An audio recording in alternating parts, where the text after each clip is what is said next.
guys, welcome back to our BSR gaming. నేను ఇవాళ చిన్నప్పటి నుంచి దాచుకున్న కాయిన్స్ ఇప్పుడు అన్ని తీయబోతున్నా. అవన్నీ ఇప్పుడు లెక్క పెట్టాలా, ఓకేనా? ఓకే,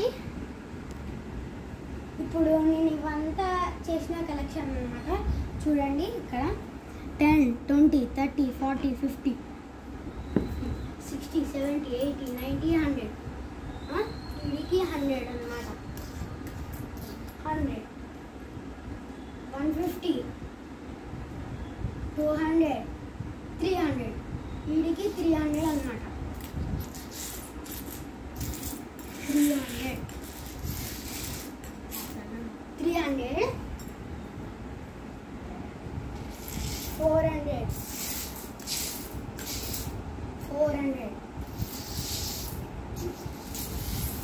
500, 500, 500, 600, 600, 650, 660, 670, 680. Total 680 coins. 680 rupees. మొత్తం కలెక్షన్ చేసిన. Bye friends. మళ్ళా total 680 rupees. Bye and subscribe and bell, ring the bell. Okay, bye.